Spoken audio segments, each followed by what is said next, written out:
बिहार देश के उन गिने चुने राज्यों में शामिल है जहां पे सकल बजट का 20% हिस्सा शिक्षा पे खर्च होता है।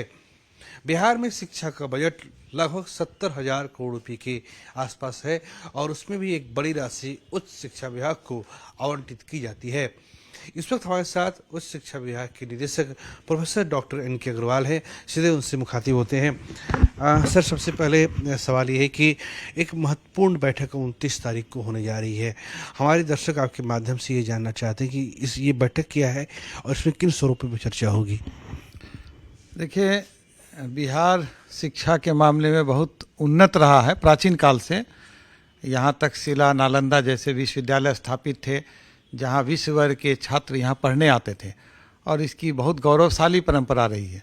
और उस परंपरा को पुनः कायम करने के उद्देश्य से राज्य सरकार के द्वारा लगातार शिक्षा के क्षेत्र में बहुत से काम किए जा रहे हैं। जैसा कि अभी आपने बताया कि शिक्षा के क्षेत्र में जो राज्य सरकार का बजट है वो सबसे ज़्यादा है और मुझे लगता है कि पूरे हिंदुस्तान में शिक्षा का बजट सबसे ज़्यादा है।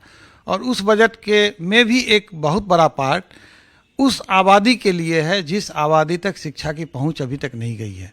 SC/ST के छात्र का मामला हो, महिला शिक्षा का मामला हो अथवा सुदूर देहात में रहने वाले वैसे ग्रामीण क्षेत्र के बच्चे बच्चियों का मामला हो, जिनके लिए हमारे माननीय मुख्यमंत्री लगातार बहुत सजग हैं और सतत प्रयत्नशील हैं। उस दिशा में राज्य सरकार के द्वारा बहुत सी योजनाएं चलाई गई हैं, जिस योजनाओं का दर्शन आप सुबह हो, शाम हो, दोपहर में हो, आप किसी भी विद्यालय में जाएंगे, किसी महाविद्यालय में जाएंगे, वहाँ आपको मिल जाएगा। सुबह के समय में साइकिल से जाती हुई छात्राओं हो, महिलाओं को, छात्राओं को पोशाक देने का मामला हो, मध्याह्न भोजन देने का मामला हो, मतलब उन छात्राओं को सारी सुविधाएं राज्य सरकार से दी जाती हैं। पोशाक दिया जाता है, मध्याह्न भोजन दिया जाता है, KG से PG तक की निःशुल्क शिक्षा दी जाती है। इन सबों के अतिरिक्त जो छात्राएं मैट्रिक पास करती हैं उनको प्रोत्साहन राशि दी जाती है। जो स्नातक उत्तीर्ण होती है उसकी 25,000 प्रोत्साहन राशि को बढ़ा के प्रत्येक छात्रा 50,000 राशि कर दी गई है और उनको विभिन्न तरह की सूचनाएं, छात्रावास की सुविधाएं राज्य सरकार के द्वारा उपलब्ध कराया जा रहा है, जिसका असर अभी ये हुआ है कि जो GER बिहार का आया है, आप देखिएगा कि जितने महाविद्यालय, विश्वविद्यालय से छात्र छात्राओं का रिजल्ट निकलता है, गोल्ड मेडल दिया जाता है, उसमें देखिएगा कि 60% 70% छात्राएं होती हैं।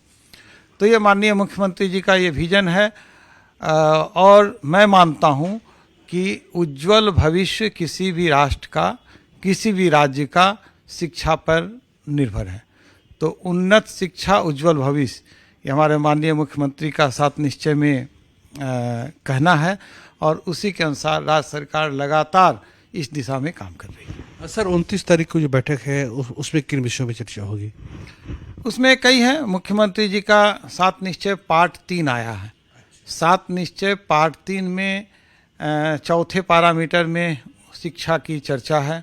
उस शिक्षा में 5 बिंदु हैं, जिसमें शिक्षा विभाग को आपको पता ही है कि 2 भागों में, पहले शिक्षा विभाग एक ही था, उसको 2 भागों में कर दिया गया। एक शिक्षा विभाग हो गया, उस शिक्षा विभाग हो गया। उस शिक्षा विभाग के अंतर्गत उस शिक्षण संस्थान आते हैं और नीचे वाले पार्ट में स्कूली शिक्षा आती है।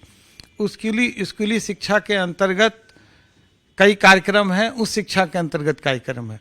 उसके बारे में 29 तारीख को आपको माननीय मुख्यमंत्री के स्तर से या उच्च स्तरीय स्तर पर उसके बारे में डिटेल्स बताया जाएगा। परंतु जो 7 निश्चय योजना पार्ट 3, पहली थी पार्ट 1 15 से 20, पार्ट 2 20 से 25 और तीसरा पार्ट 3 आया है जिसका फोकस शिक्षा पर किया गया है।